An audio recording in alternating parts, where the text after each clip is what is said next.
Hey, good afternoon, everybody. It's John Ross with the XPian Daily News Report on 421. Uh, this uh, this Wednesday, a couple of things happened today. Today's my dad's birthday. He would have been 108 years old today, so I want to just remember my dad. And we're going to have Dr. Vincent Gaddis of Benedictine University, and we're going to talk about, if you can see this. This is the headline from the Chicago Sun-Times today. Chauvin guilty, and it was a little below the fold in the local Aurora Beacon News. I don't want to say it's below the fold too much, but you can see there that they also brought up about the guilty verdicts. So we're going to bring up Dr. Vincent and Dr. Vince, and here we go. Here we're going to bring them up now. And Dr. Vince, I want to say I put out a flyer, and I always give you more jabs than you were doing. You're doing a lot of jabs. I put down history, philosophy, and psychology you were running. No, it's theology. So Right. The Department of yeah, History, Philosophy, and Theology does not mean I have a PhD in no, each one of those I know subjects. that, but you're just the head of the group there. But anyway, I just got that psychology in there. I don't know why. I knew it was theology. Well, that was my undergraduate major, so Oh, okay. We maybe can that add came that. up in a conversation previously. Oh, maybe that's why I got into that. But anyway, I wanted to just correct myself if some people saw that out there, see that this is Mhm. philosophy and theology. So, welcome, Dr. Vince. And we've had Dr. Vince with us several times. And the last time was around the new year. We were talking about some things Mhm. happening from 2020. I Mhm. think maybe that was the last time we had Dr. Vince on with Mhm. us. So, we're just going to have a time together here and talk about what's happening currently. And we'll look at the Chauvin guilty verdicts, police reform, race relations, the church. And Dr. Vince has always got some other thoughts too. So, Dr. Vince, good to have you with us today. And what's your general comment today on that verdicts yesterday? What do you think on that one? Well, I think there are a lot of lessons to be learned and some important things to take away from yesterday. Number one, yesterday was a show of accountability. I don't think there's any question, given the evidence presented in the case, that there was any question that Derek Chauvin murdered George Floyd. The Not only the expert medical testimony, but when the chief of police of your department, when the longest serving cop in Minneapolis, when those trained in medical and training for the police, when the EMS, when everyone is clear that Derek Chauvin's actions killed George Floyd, he should be held accountable. And that's what happened. There was a guilty verdict. He was guilty on all charges, which I think is another measure of accountability, that he was not just found guilty of the lesser charge, but he was found guilty on the higher count, the second degree murder count, not just manslaughter. And I think it sends a message in this one case, this one data point, that police misconduct will not be tolerated. And I think it's significant that police officers in that department testified to that fact. So, so the first thing is, I think there's no question that he was guilty. And I think the fact that the jury deliberated so quickly and came back with guilty on all charges is a significant measure of accountability. That, this was not a split second decision. I fired my weapon and, he was running and, all of those complications. This was a man on another human being's neck for 9 minutes and 26 seconds. He was guilty. Now, I think the moments leading up to the verdict and then the reading of the verdict were also important because I know myself the time period between when the verdict was announced, when they announced that the jury had reached a verdict, Right. and when the judge read the verdict, Right. I was fielding all kinds of text messages and notifications and everything else from a lot of people I know who were really on pins and needles, Oh, who were very, not sure what's going to happen, who saw the preparation for protests as right. maybe a sign that what would happen is what has been typical of in American history, that the police officer would be found not guilty of murdering a black man. And once again, we would see that black bodies do not warrant the same level of justice as white bodies. And that's the part of this that I think we've kind of, in the fact that he was found guilty, we've sort of just glossed over that.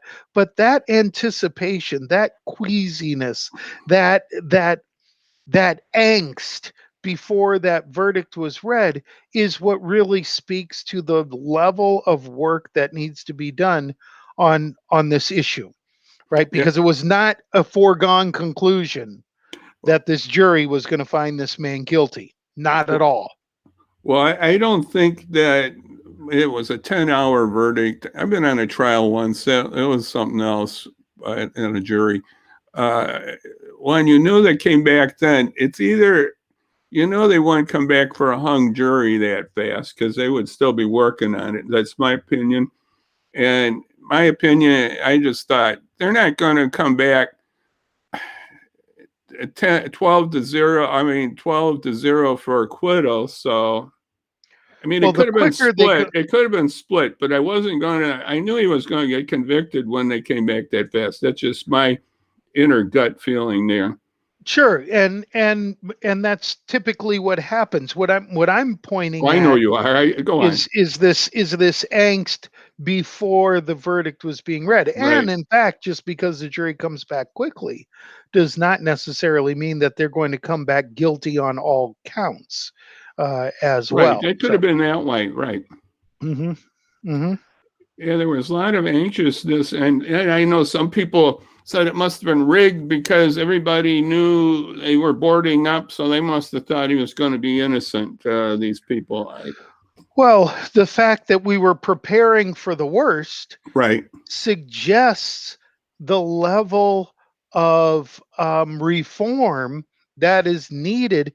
It reflects the level of mistrust that the people have for law enforcement. It reflects a history of abuse and neglect and injustice of people by the hands of the police. And so, given what happened last year, people said, well, we're going to prepare for protests. right, And that preparation for protests speaks to an underlying belief that the system is not going to work in favor of those who have been traditionally the neglected, the oppressed, the downtrodden, the man, as Howard Thurman says, the man whose back is against the wall, or in this case, whose face is shoved into the pavement. yeah, And that the was good pretty news hell. is that he was found guilty.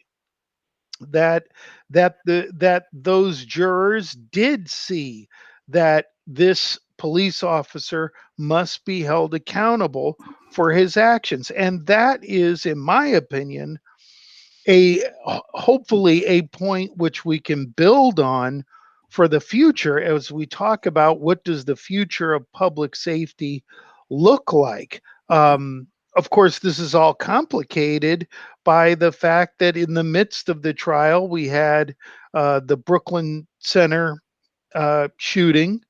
We had the officer, I forgot his name, the military officer in Oh, in Virginia, Virginia? right, who's serving his country, wearing his uniform, who is Right. abused by the police, who basically tell him that he's going to be executed. So we have a long, long way to go to reach justice. This one data point is a data point of accountability, but it is not, I am in my most hopeful voice. I'm saying this is a beginning to truly get reform and right the ship. But it is one data point. It is not. It is not the wave. It's not the conclusion. It's the beginning. Yeah, if that one young girl, I hit her name, I think it's Fraser, 17-year-old who took the video and just kept on taking that video of Floyd's demise there. She's the one that really saved the whole thing. Otherwise, it would have just been a report that probably would have been passed up and just nobody would have paid much attention. Well, and the that is possible. The other important thing is that her video was actually the best quality view of what actually happened. Yeah, The street cameras are all from angles are all from behind. So right, you can't clearly see what's going on. So yes, her video was the critical videotape for the trial. And of course, we do have uh, body cams, which right. sometimes do not are not as definitive as one would hope, although I'm certainly a proponent of body cams for all police officers. But the key thing about her was that she had the wherewithal to do the videotaping. And this is Will Smith said racism isn't getting worse, it's being videotaped. I think in some ways it is worse, but the critical part is that it is being videotaped, that Right. people can see with their own eyes what what those of us who've been talking about these issues for years, decades, when Martin Luther King gave the I Have a Dream speech, he specifically referenced police brutality. So this is not something that is just, new, that just started a few months ago or years ago with with people all of a sudden having cell phones and capturing this stuff on tape. This is a long part embedded within the institutional history of this country. Yeah, it was real good. I got her name in the Sun Times here. It's Darnella Fraser. And it says Mhm. 18 years old. Maybe Yeah. that's what she is right now. I think Yeah, she was she was maybe 17 then, 17, she I was think, a when the, minor. Mhm, yeah. mhm. And she did a beautiful job there. And all these other bystanders that came up and witnessed. And we got to be happy that the police, like I said, I think you brought up the chief of police and others just came forward and said this was wrong. And Mhm. that was helpful. And that doesn't always happen, especially with the police that way. Very rare, in fact. Yeah. So it's another thing I was thinking, Dr. Vince, was the state of Minnesota put their resources behind this. Now I wonder, like, I don't want to say something's going to happen out here in King County, but what type of resources would we put in a case like that? They just had more resources, I think, too, to really get it done. Well, that's really part of the question about why elections like state's attorney. Right. is so important. And I'm hopeful Right. that Jamie Mosser, the Kane County That's right. State's Attorney, would have brought to bear all the necessary resources to prosecute such a case. But this is part of the police reform issues that we have to talk about, is what is the role of state's attorneys when it comes to prosecuting police officers? Or should there be some kind of independent counsel that comes in and does those Right. prosecutions, given the kind of historical relationship between county state's attorneys and local municipal law enforcement Right. agencies? Right. Well, they Doesn't rely mean on. they can't Mhm, do it, mhm. but they have a relationship that we know that historically, oftentimes, the state's attorney helps to, push these things away. Yeah, well, they do have a relationship because the police bring the charges and then anyway, so they are pretty close and on the local level. So maybe you're right. I think on something on maybe the state should be involved more on some of the, Hmm. especially, but there's other cases that aren't quite maybe as egregious, but are bad too, that maybe the state should be involved too with the police.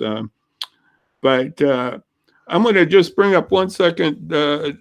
There's an interesting article that I came across, and I'm posting at the XPian.news site. You can't see it here, but it's all about faith leaders talking about what happened, and they were really encouraging and trying to build up for the future here. So I you know, and we probably can talk more about faith leaders and where they should be. But this group here and this article was really doing the job there. Uh, Now, you're involved on the Aurora Civilian Police. Is it Civilian Police Board? Is that the name of it, or what? Civilian Police Review Board. Oh, it's got an Well, R in there. Civilian Review Board, CRB. Okay, Mhm, CRB, and you mhm. that's just been created, and you just uh, were appointed to that just a little while ago, right? Correct. I was appointed last month. It went through the city council officially Right. put us in. Yes. Have you done any work yet, or just getting started, The or what would you review say? board has just gotten started. We are, um, the mayor's office will be responsible for getting us together, and we've got to do some board training and other things that are part of being a commissioner board within the city of Aurora. So that training needs to go on. We still need to designate a chair of the group and then get into the busy work of the review board. So I would assume that very shortly we will be hitting the ground and hearing cases. How many members are on that board? There are 9 members from all across the city. It is a racially diverse, ethnically diverse, gender diverse board that also has wide representation from all different corners of the city. So it is. Yeah, I think it's a good start and it's quite representative. How long are those terms for that? How does that work? Well, there were 9 of us originally. There are 9 inaugural members, and then of those 9, 3 will serve for 3 years and can renew if they wish. Yeah. 3 will serve for 2 years and can renew if they wish. And 3 will serve for 1 year and can renew for another 3 years if they wish. And then over time, the board will always be stagnated, right? Right. So that new people, every year, 3 new people will come on to the board, which gives it always a fresh voice, but also maintains kind of a historical Right. memory and understanding. So along that line, what are some of the things that you think should be we should do at the police and reform angle, Dr. Vince? What do you think are some of the police reforms that you'd like to see? Well, there's already been a bill that was signed by the governor in February, HB 3653, which does things that Aurora has already started to do, things like mandating body cameras for every officer, um, uh, the banning of the chokehold, which already was part of APD policy. Um, and there are several other kinds of additional trainings and implicit bias work and other things that are a part of this bill that technically becomes enforceable in 2 years, but many departments are already moving on some of these ideas. Anytime you serve a warrant, you must have your body camera on. You must have a supervisor present, and so on. So those are all important things. I think when we generally talk about accountability and reform in public safety, I think what we're going to be doing as the CRB is one important step in that, which is that the public needs to be informed of what's happening in terms of law enforcement in our city. Transparency, that's the number one thing. Light is a great disinfectant, if you will. So transparency is number one. I think number two is that, and this is not a purview of the CRB. It is not a purview of HB 3653, and is a long-term structural issue within law enforcement nationally, not only within Aurora, but how does what is the role and the power of the police union when it comes to discipline? That is a longer term structural argument that I would like to see. I'd like to see qualified immunity done away with. I'd like to see where discipline by officers that they should get due process. But there should be very clear standards of behavior that if you violate them, right, you should face significant consequences. I mean, we're entrusting these people with the power of life and death.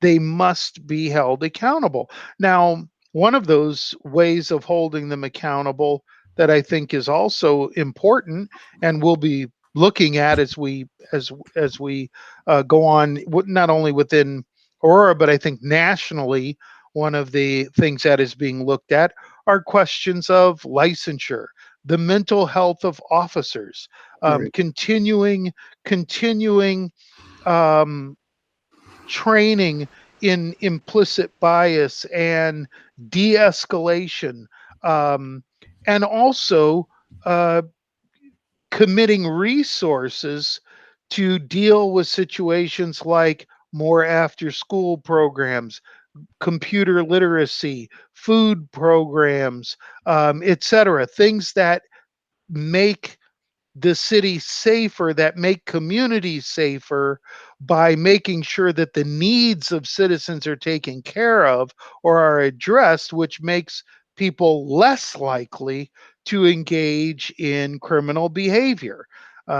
So all of those things are part of what will go into this thing called police reform. And the last thing I'd say on this very quickly is we also need to think about what happens to those after they have served their sentences and and return to the community. What resources, what programming, what ways do we work with them?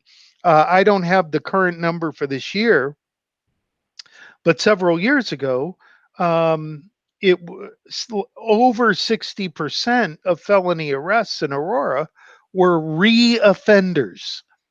So if Really? you Wow. can, so if we can put together the kind of programs, services, bringing together the church, the city, and other NGOs to address that issue. Imagine if we had if 65% of arrests didn't happen. What would our crime numbers look like? I mean, it would be a radical departure from where we are right now. And so this is where the state, the city, where the state, the city, NGOs, and the church need to work together to address these kinds of issues. Yeah, those are important issues. And I wanted to backtrack a little about you said about the union situation. I think that is a very important point. And on CNN the other day, well, yesterday actually, I forgot his first name, but Chief Ramsey, who was at Philadelphia and Washington, D.C., brought up about the union of the police, basically said this was a fine verdict. And he thought that that was pretty significant from that police union to just say that. They haven't done much that way in the past. Absolutely. No, no. It is important when law enforcement says that bad officers who do wrong things should be held accountable. That is terrific. What my argument is about how union, and I'm pro union, by the way, Okay, but I'm saying within the police union structure on discipline, right. often police unions, and I'm speaking generally now, I'm not saying Aurora, I'm speaking generally. Police unions are able to protect their own in such a way that an officer can, if this is the bar for getting fired, officers can come this close and have multiple things in their jacket of coming this close, but it never becomes cumulative enough for the officer to be fired. Right, right. Or the chief may recommend a discipline, but the officer can go to arbitration and that can be reduced or eliminated.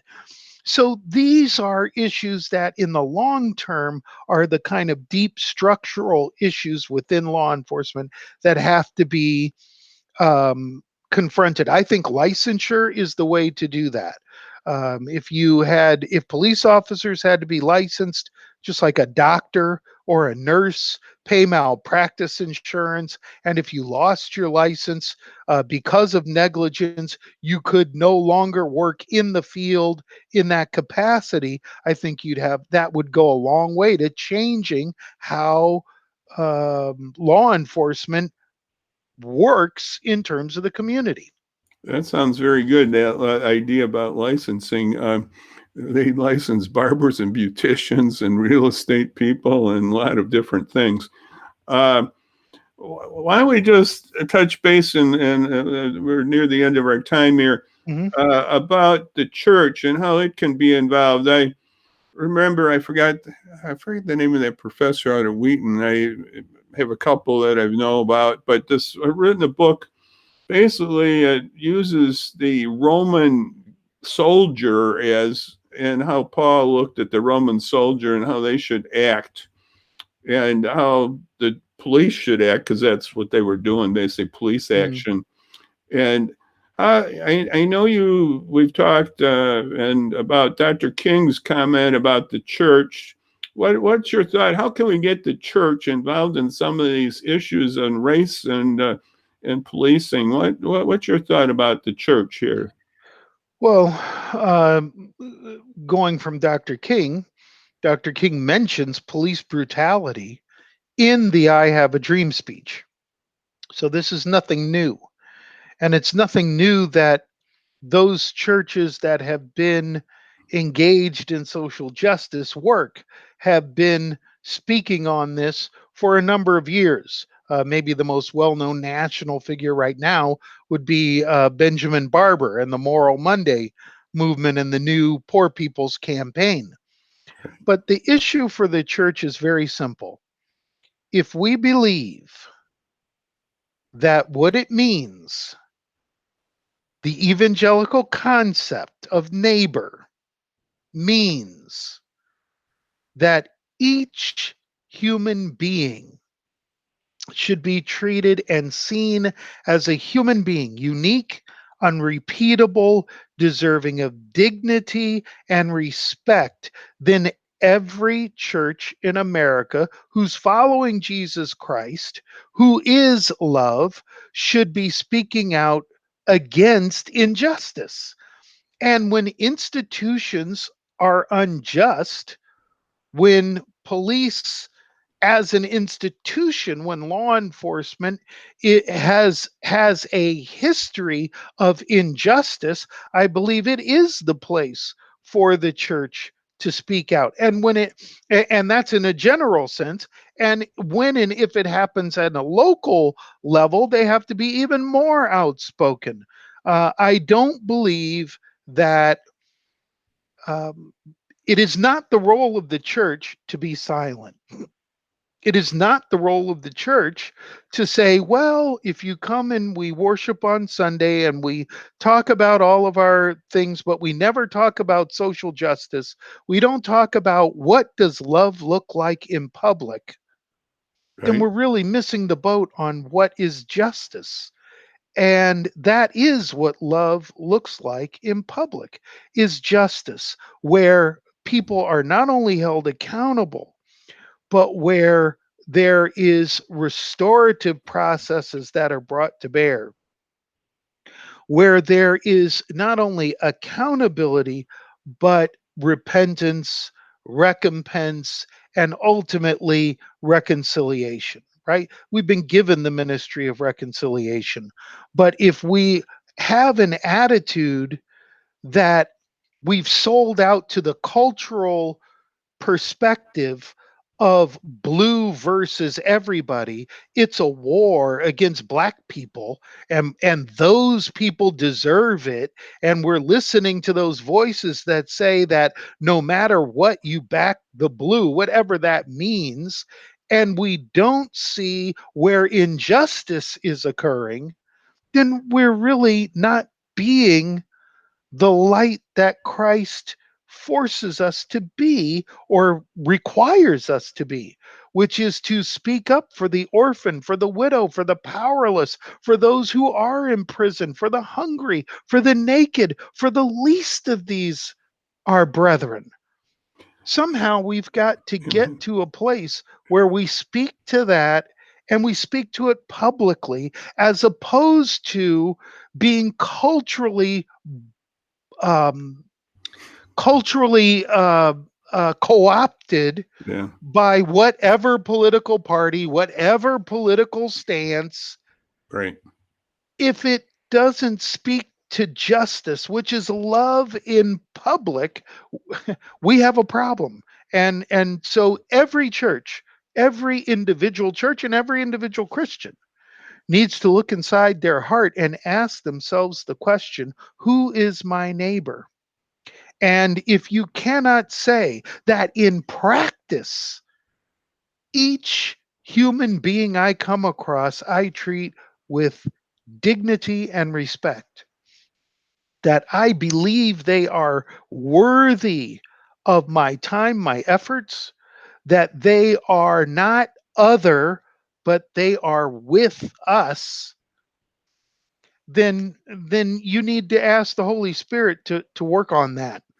Because if we want to get to a place uh, where we truly can be one across the racial divide, the economic divides, the political divides, where we really want to be one, we really want to do that, then we have to shun those labels and live as Christ said to live, which is love. And the way that that expresses itself in public, which is justice. And that will require legislative changes, but it also requires at our level, it requires us to really come to grips with the history of this country, the racism of this country, the exploitation of our economic system, and say that if the church truly wants to be countercultural, revolutionarily inspired by the chief revolutionary of our time, Jesus Christ, then we have to get back to asking ourselves, what does love look like in public? Thank you. Amen. And I've got you a little going there, a little preaching there, I think, but it was good. It was the right tone. It was. And I agree with that totally. And we, I, we got to realize that if we don't have the church involved, individuals, Christians, we got to change our heart, our thoughts, and follow Jesus. This we can talk about legislation. It's good, but it's not the total answers. Like we have the Ten Commandments, but that's not the total thing. It's how what Jesus said. It's the love, and we got to get it in our hearts. And brother, you just gave it to us. We got to show justice and love, and I just appreciate you spending time here this afternoon with us. And we'll have to check in some more on these things, brother Vince. And Anytime. I'm just going to do two things. I'm just going to put it, and we're going to wrap it up here. One thing is tomorrow night, if you got some time, go online and do the streaming. This is the World Relief Global Gala. It's tomorrow night. Global Gala. And I encourage that. World Relief does a great job helping the hurting in the world and in our community. And hopefully more refugees will be coming our way and from various parts of the world and other things they do. And so that's tomorrow night. And look at the bottom of the screen there. You can see some of for the COVID stuff about getting your tests and getting your vaccines. Get tested and vaccinated. Yes, right. Dr. Vince told me he's dosed up, and I am fully too. vaccinated. Absolutely. Yes, and his lovely wife has too, and we're all doing it. And I got my double dose, so let's get going on that one. So, Dr. Vince, just thank you so much for coming by and visiting with me. And one other quick note: Friday we're going to have Uni Camacho is going to come by and talk about the Jesse the Law Boxing Club. That's going to be on Friday. So again, Dr. Vince, thank you for being with me for this time. And we love you, and we just thank you, and keep up the good work there at the university. And we'll be touching base soon again. I know we will. So thank you again, and we'll just say adios, goodbye. God bless you out there, God bless. and bye-bye now. Bye-bye. Okay.